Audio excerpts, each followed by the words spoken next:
Hello, everyone. Welcome to another episode of Wednesday's Dan's and today's Kevin's album analysis and rating. And today I've got my friend Kevin from Sonic Boom TV to help me out. How's it going, buddy?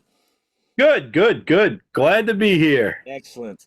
So, once again, you know the rules for these Wednesday episodes. Everybody suggests me an album to do an album analysis on, and Kevin suggested one or two actually, and we decided on Britny Fox. I said, "Why don't you just come and do it with me like we did with Saigon Kick?" Actually, yeah. Yes.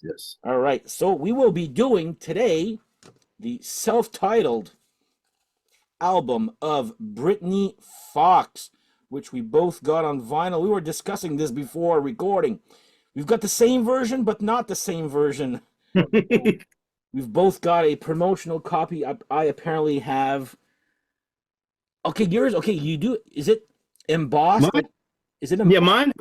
mine. It's embossed on the back, but it Okay. didn't go through. But Yeah, it's a different stamp, and it's on the barcode. Yours is not. mine is right. All It right, went through the and yours whole. had that stuff under the barcode, the CBS records or whatever. Yeah, Yeah, mine doesn't have that. I guess maybe this is a Canadian copy. I didn't. It probably is. It probably is. Um, Anyway, we'll look at another day there. But so we'll be doing our album analysis of Britny Fox self-titled album. Now, before we start off, you guys know the rules for Wednesday episodes. Uh, lyrics. yeah. While he's doing his Vanna White and showing off his vinyl, I'll just explain the rules. Where if ever you guys want me to do an album analysis, again, just write it in the comments. You guys should know by now what type of collection I have.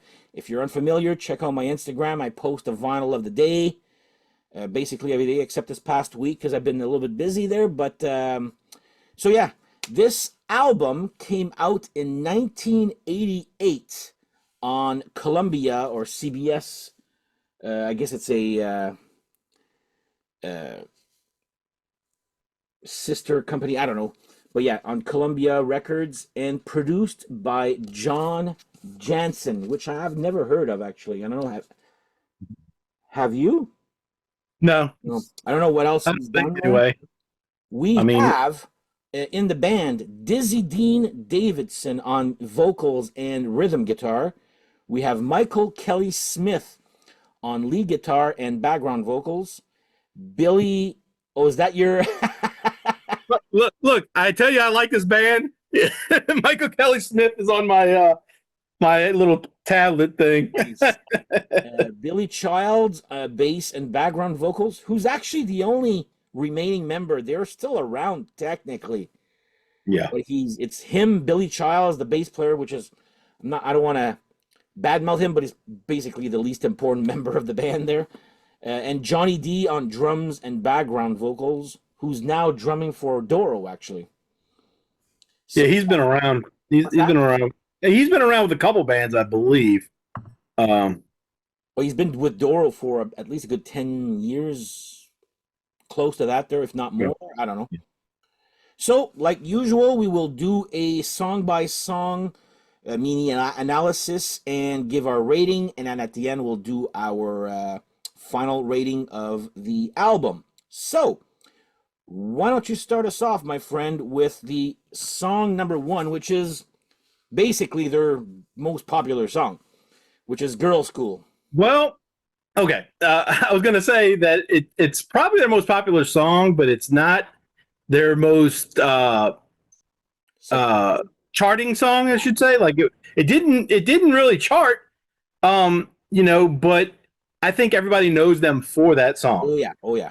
And the other day when we decided we were going to do this, I started thinking about it, and I was like, you know, that song is, if you really think about it, they shouldn't have been singing this song because these guys were like 30 years old because they're all like 10 years older than me at least. Hmm. And I was like 17 when it came out. So it made sense to me, that, oh, yeah.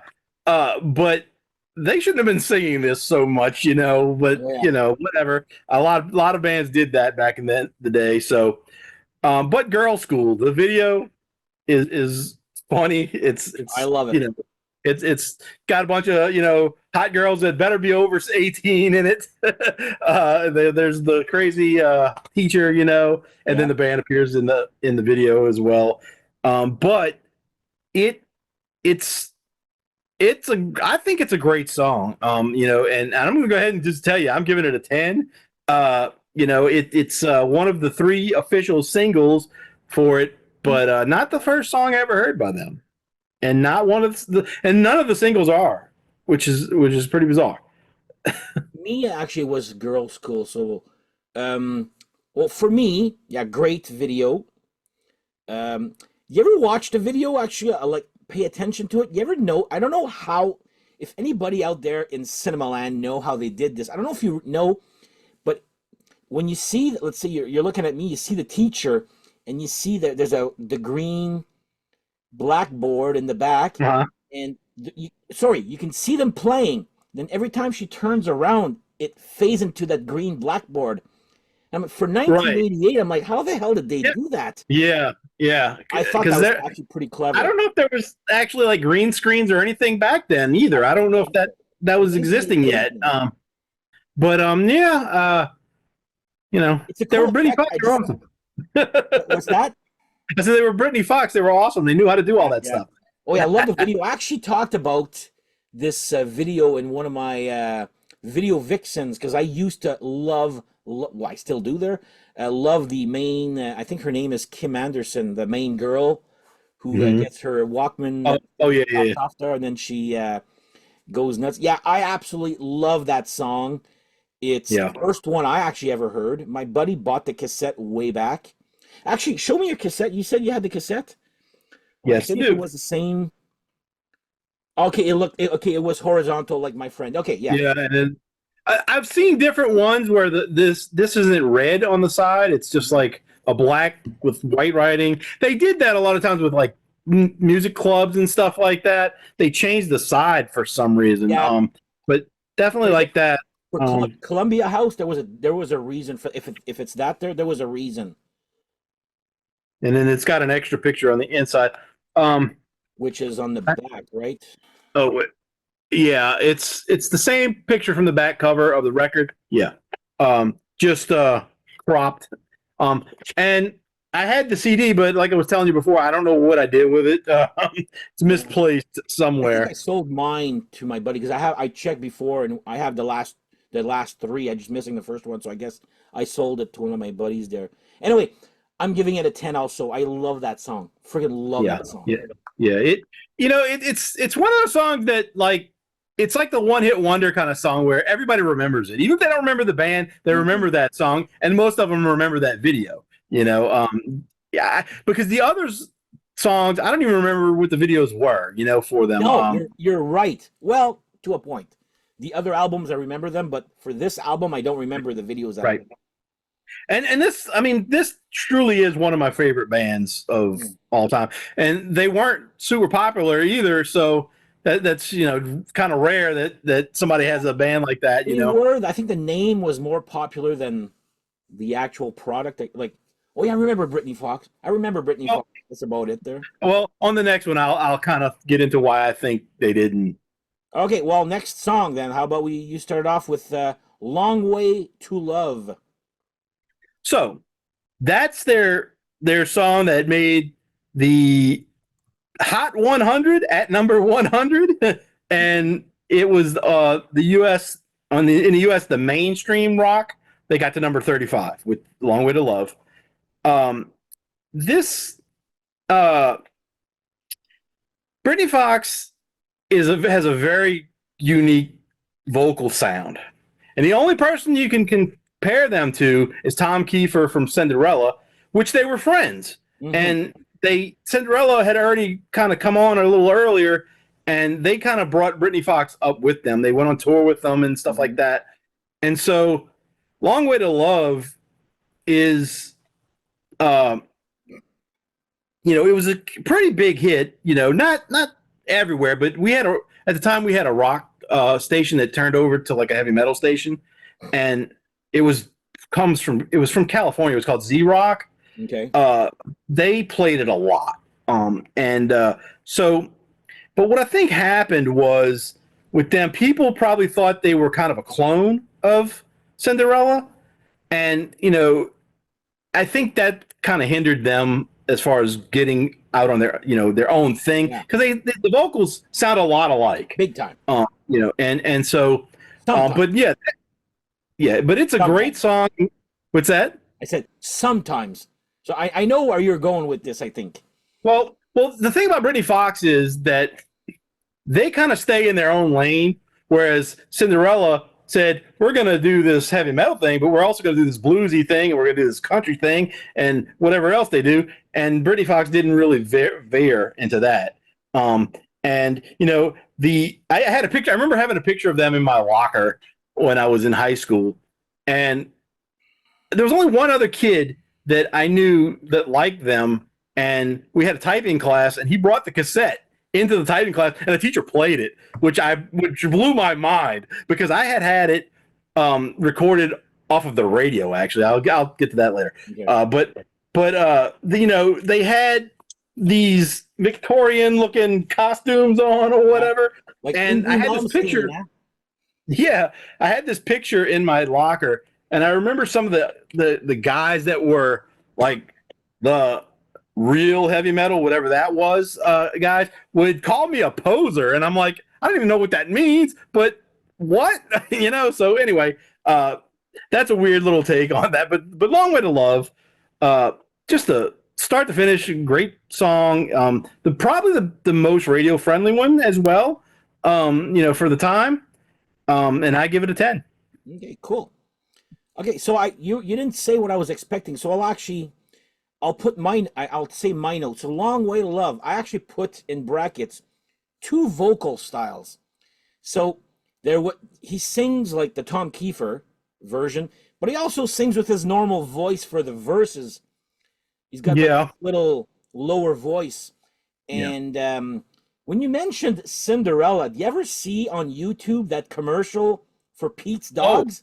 Yeah, the hot dog commercial. Michael Kelly Smith is in Is he? Cinderella at the time. Oh, yeah. I knew he was in there, but I didn't know he was in the commercial. I think he's in.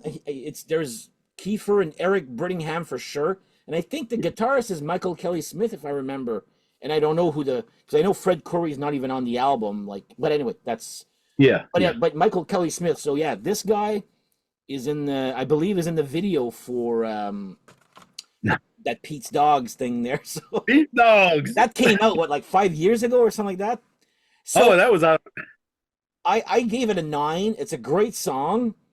I just don't like it as much as I do Girl School, but I do love the like that little riff there, right. the galloping, but it's a different gallop type. It's not an Iron Maiden gallop really, but it's got a Yeah. rhythm to it. I love that.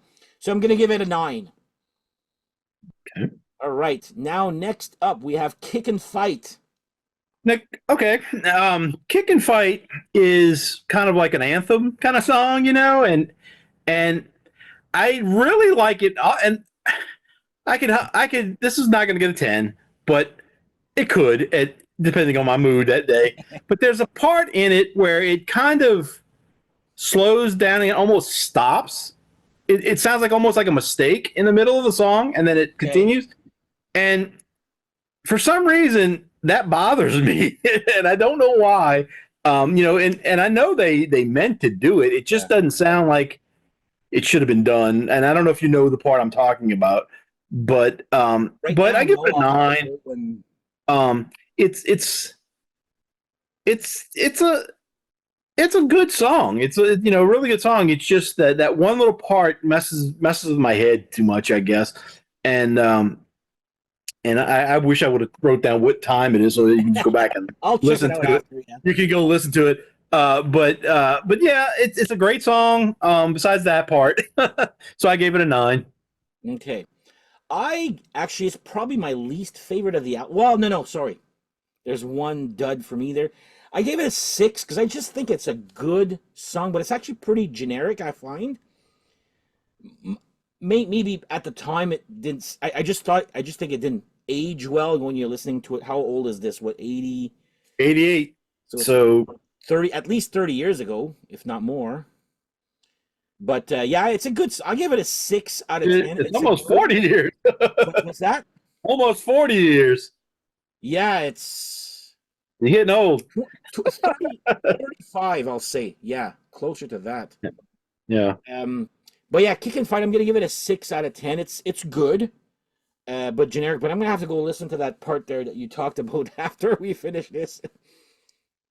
All right, next up, Save the Week. Okay, Save the Week. I don't remember hearing this on the radio at all. It was a single, official single, but it's kind of their "We Are the World" kind of song, where the Or When the Children Cry. or "When the Children Cry" kind of song, and I really really love this song. It's not a ballad, even though it's slower. Yeah.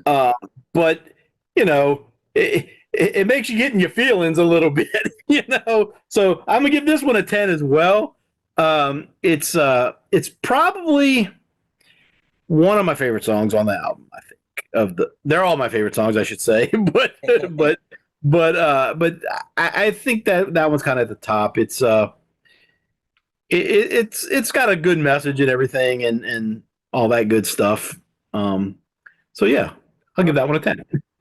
Well, now for something completely different. Uh-oh. This is the dud for me. I gave it a 3, and I'll explain myself why. It's I get the message. I know what, but it's like, okay, at the time there was like you said, I forgot about the USA for Africa, but there was also the Canadian version and When the Children Cry. I just can't take it seriously after listening to a song like Girls' School. Well, yeah. I'm like, I get that. I get that too, because they have their songs are either kind of serious or kind of not. like Not, musically, I think it's great. It's a great song musically. yeah. The lyrics are whatever. They are what they are. Again, two vocal styles. And I remember my friend who had that cassette that you showed, and he lent it to me. He goes, I did not know that Dizzy Dean sang. He thought somebody else sang that song because of the vocal style of the Cinderella is not present basically at all. Like a little bit for the chorus there. Yeah. This one is a little different on that too. Really does. It really does stick out the two vocal styles. Anyway, I just can't take it seriously after hearing Girl School and then you get Save the Week. I was like, okay. And I was just, when my friends came over the other night, I was like, yeah, we're going to be doing a Britny Fox. And I'm like, yeah, it's like, that's like I don't know. I'm just thinking of like When the Children Cry by White Lion. And I'm sure there's other bands that did a song of Oh yeah. this kind there. But yeah, that's honestly, it's the one that doesn't click with me at all for this album. So I gave it a 3. But I do like it musically. All right. Now, So you go from this serious, heartfelt song to the most ridiculous song, "Fun in Texas." And I was going to give this one a little bit lower of a grade, but I think about it all the time. Like whenever I hear somebody say something about Texas, in my mind, I always say that's where the fun is. Yeah. and and I don't know why they sang a song about Texas, because they're from Philadelphia. Yeah, I know, so that's what I was. I don't know. I didn't get it, but I love it. It's a fun song. He gets up there in his range on some of that song. But it rocks out, and another 10. Yeah, I would have gave it a 9, but I moved it up to a 10. See, I gave that one a 7. It's got his two vocal styles. I noticed again, Right. and that's, I guess it's like people say, oh yeah, Britny Fox sounds like Cinderella. After and I was one of those that said that, and I was like, when you do these analysis, I'm like, wait a minute, this guy's got really two vocal styles that really one's forced, I find, which is like the Cinderella version. Then he uses real voice. I enjoyed Fun in Texas. It's a fun song in Texas. Yeah, I gave it a 7. I think it's Yeah. a fun one. Well, I kind of wonder if that was like the style that was happening in Philadelphia at the time, because they were friends, so of course they might sound a little bit the same or whatever. But I wonder if there were other bands that were around that just didn't make it that sounded the same way. I don't know, and I don't know how you even find that out these days. But uh, Or they probably just went and said, okay, we sound like Cinderella. We just got to do something that makes us a little bit apart. So yeah, Cinderella's just that type of vocals. I don't right, really remember any, maybe a little here and there, but yeah, this guy is yeah, definitely, you really yeah. notice two vocal styles from Dizzy Dean here. So anyway, 7 for me for that one. Okay, next up, Rock Revolution. This one, it's kind of in the same vein as Fun in Texas. His vocals get really high in some parts, and it's just kind of like uh, saying that it's all good no matter what you're listening to, kind of stuff. It's like he talks about there's punk rock and there's country and there's this and that, and long as you can have fun with it. Mm-hmm. That's kind of the message of that song, and it rocked out the whole way.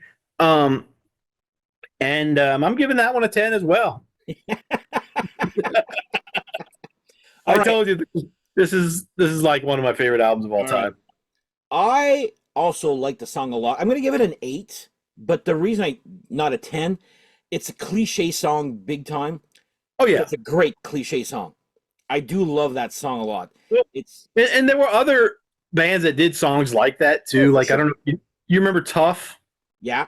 They have a song that's similar to that. The I can't think what it's called at the moment, but whatever. I But there have was a couple of bands that did songs like that, back then. but yeah, I like it. I give it an 8. It's cliche but good. Yeah, yeah. All right, Don't Hide. Now this is a song that I would have gave it a 10, but for some reason it it doesn't hit it as hard as it used to me for some reason. I don't know why it wasn't a single. Because it's pretty good for radio type stuff back then. But I gave it a 9. His vocals are kind of high, really high on certain parts of this one. Mhm. He I could have changed it to a 10, but I'm going to stick with 9 on it. It's it's at this point, it's the second to last best song for me Okay, on this album. Uh, but it could be, at any point move up. cool. I gave it a 7. I find there's a great intro build up to that song. It Yeah. it starts off and you're like, oh, that's cool, that's cool, that's cool, that's cool. Then when the chorus comes, it's like the core. I find the build up better than the chorus. Yeah. Um, that's why I gave it a 7. It's a good song. I do like it. I love the way it builds up because I'm like, okay, this is good, this is good, this is good. Then you're like, you're getting ready to climax, and you're like, oh, Yep. why did I say that like that? But anyway, uh, anyway, the chorus is just like not as good as the build up. That's why I gave it a 7. It's a good song. I do like that one. Next up, Goodbye to, and I've got a lot to say about that one. Goodbye to Jane. Okay. So this is the first song I ever heard by Britny Fox. Really? Um, Okay. it was there was a radio station that still exists in New Orleans, but it was called WRNO, and it was the rock of New Orleans, and they used to play all the hard rock stuff and whatever. And they wouldn't just play the singles a lot of times; they would play deeper cuts. And for some reason, this song came on, and I kind of get it why now, but I'll say that after. But anyway, they played this song, and I was like, "What was that?" And so I was like, waiting for the guy to come back on. He's just said that was Britny Fox. He didn't say the name of the song, but I figured it was Goodbye to Jane. Hmm. And so the next day, they they had a thing called Album Hour, and it was Tuesdays through Thursday nights. They would play an entire album. Okay. So they would play the first side of whatever it was, go to a commercial, second side. So what I would do is just stick a cassette in there, record it, flip it over, rewind it to the beginning, record it, and I'd have tons of albums that way. I probably still have this one somewhere. But they played the whole thing, and I was like, "Oh, this is great! This is great! Great! This is great!" And then I ran out and bought the real cassette. But I did not know for many years that that was a cover song. More on that later on. Yeah. So it was a Slade cover song. It seems like every heavy metal band covered Slade for some reason. Slade should have been huge for the amount of people that covered them. And they were good too. I have a couple Slade albums. So this one is a 10, mostly because it's the first song that I ever heard by them, and it made me want it to buy it. But it's just it's a little different than the rest because I guess it's not their song; it's a cover. But still, such a great song. I wish there was a video. I don't know if I've never seen it. If there is, I don't think. But yeah, it's such a great song, and I don't know how I never knew because it says on the song that it's written by somebody else. You know, whatever the guy's name, Naughty, whatever. Naughty something. Yeah. I was when I was doing the thing. I know. Yeah, whatever his name is. You know, so. But yeah, just a great song. And yeah, Naughty Holder. There you go. Naughty Holder. Yeah. So, oh, go ahead. You said you gave it a 10? Yeah, I gave that one a 10. Okay, so remember I said earlier I had a couple of my buddies over on Friday night. We're recording this on a Sunday, so they came over on a Friday. On Friday, and I said, okay, I'm going to be doing the Britny Fox with my buddy Kevin from Sonic Boom TV, and we're just going through yeah, that guy, and yeah, I did not know it was a cover until my friend told me 2 days ago. Oh wow! Okay, so I still think I had you beat by about 20 years then, but yeah. no, it was a long time. I don't read credits as much as I used to as a kid there. Oh, yeah. And I don't own any Slade either. I mean, follow any of these types of bands. Was it Quiet Riot? Yeah, that's a Slade song. Quiet Riot covered Slade twice. Twice, yeah. And Action is that? No, that's Sweet, right? Action. I keep mixing up Sweet with Slade because it starts with an S. Action, Black and Blue did it. I believe Def Leppard did it also. Def Leppard had Action, not Words. I guess. I mean, maybe it's called just Action. I'm not even sure. But is that a cover? It's a cover of. I'll send it to you after the version that I have there.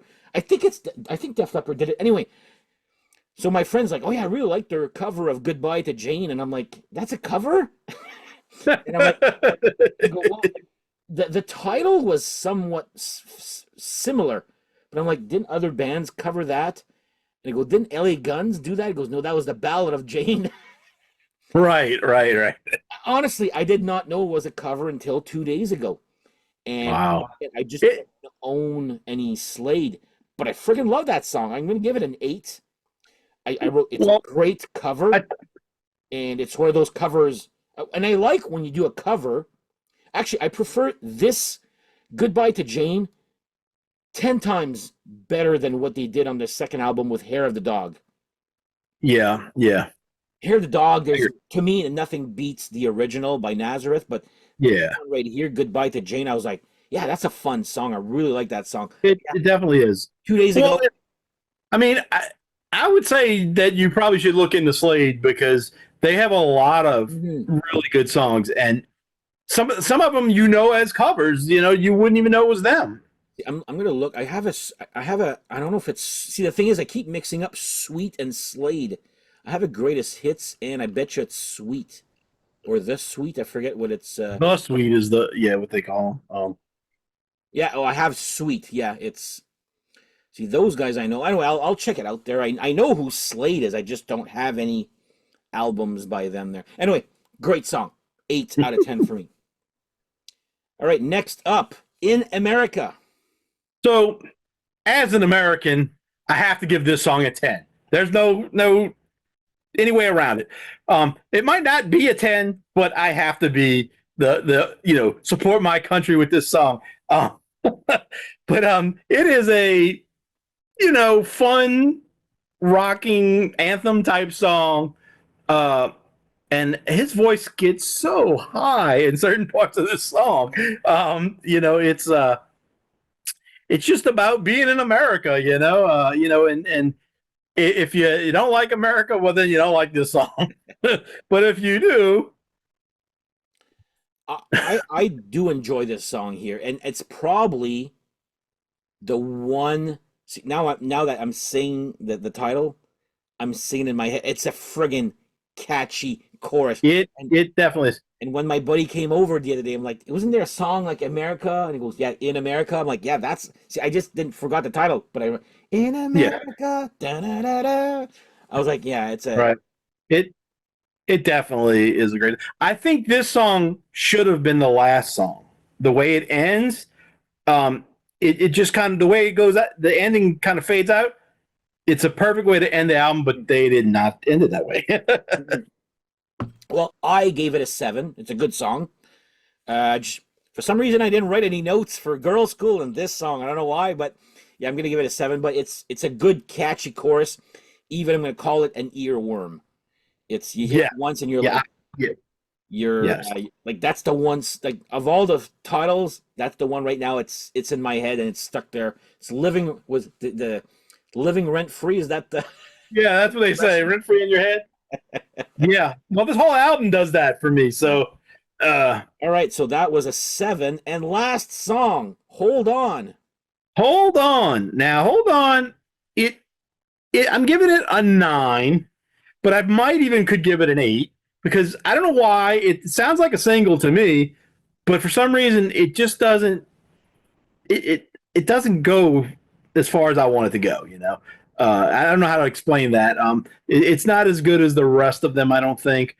So if I was making this album, I would have switched the position of hold on in America, and maybe it would be better for me. But I'm giving it a 9 because I do love it, but it's just not as good as the rest. I don't think.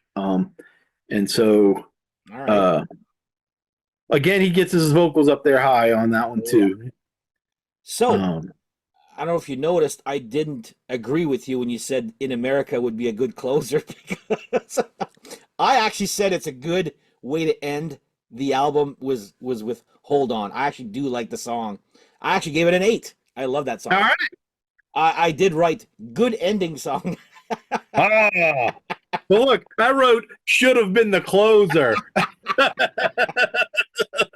But yeah, I did enjoy that song there. It's again but again I'd have to listen to America again just to see what your point of view is there.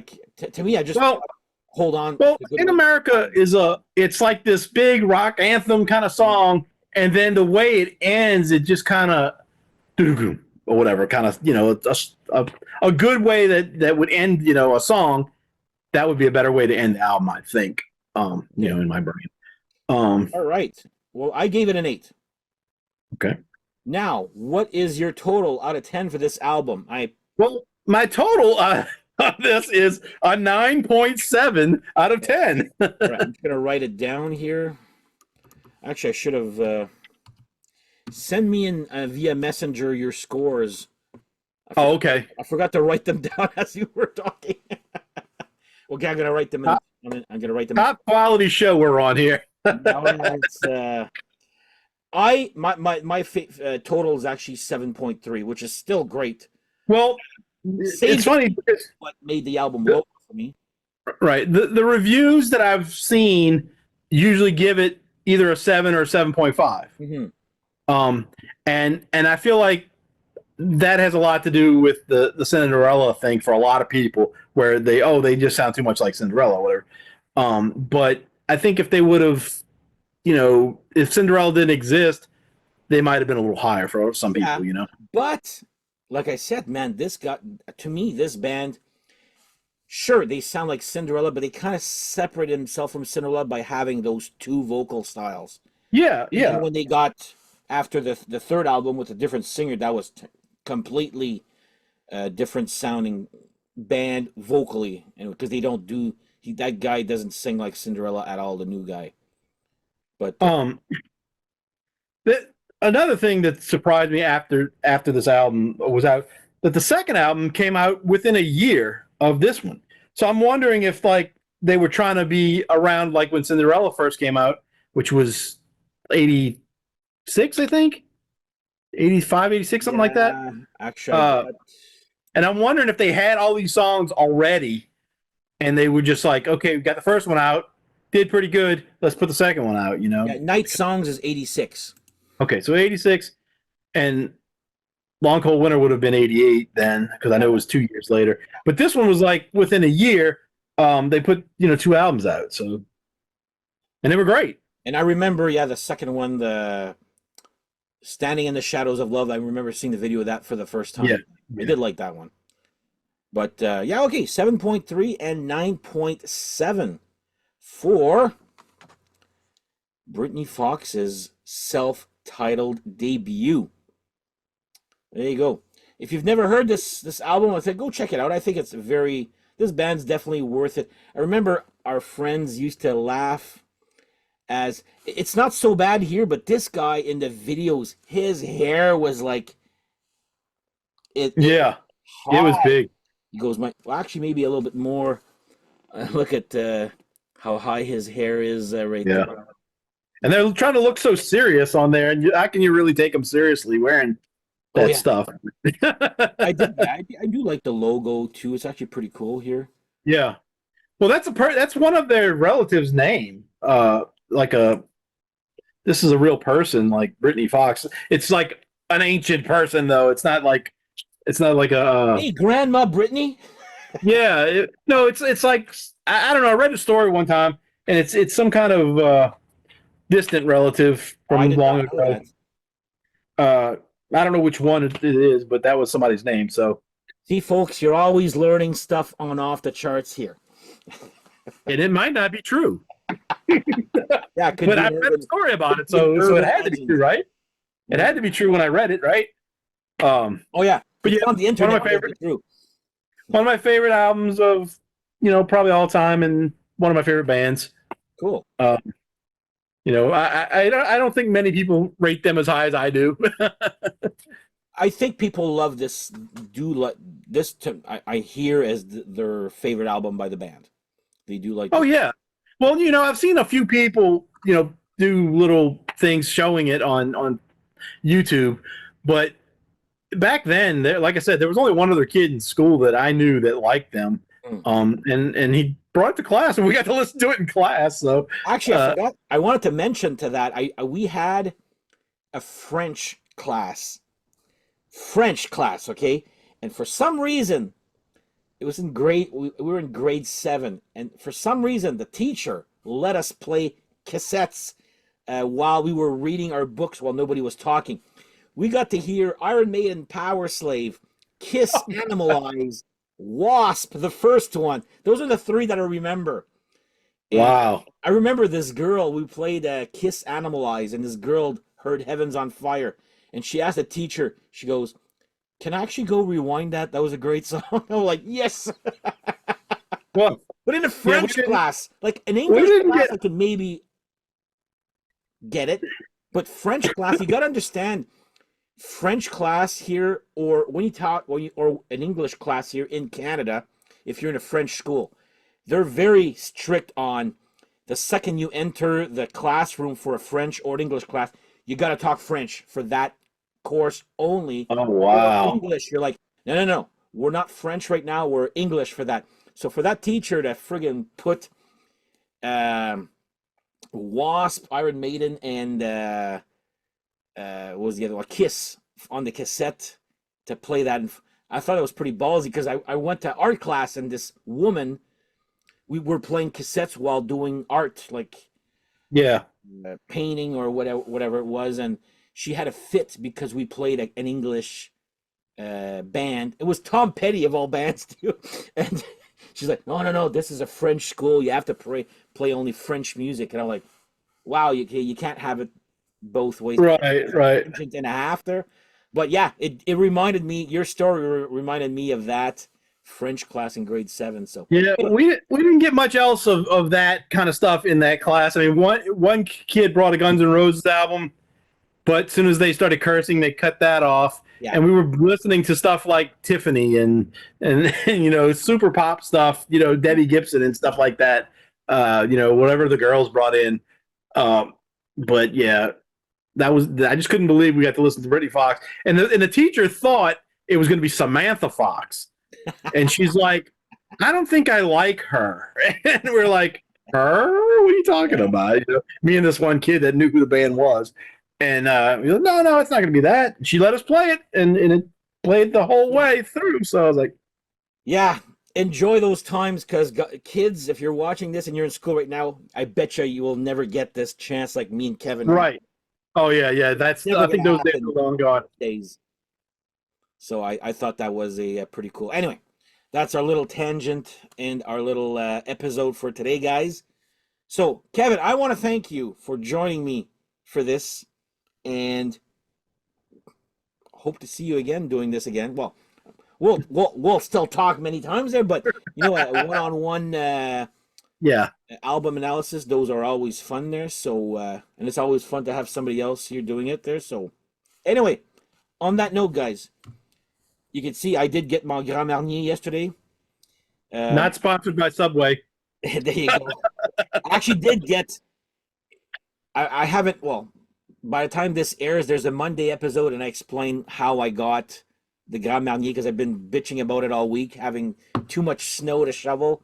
So I finally got out of my. But I got a really good deal. Anyways, hopefully you guys watched the Monday episode. It explains everything for that. So anyway, on that note, guys, thank you guys for watching. Go check out my friend Kevin's channel, Sonic Boom TV. The link again is on the bottom.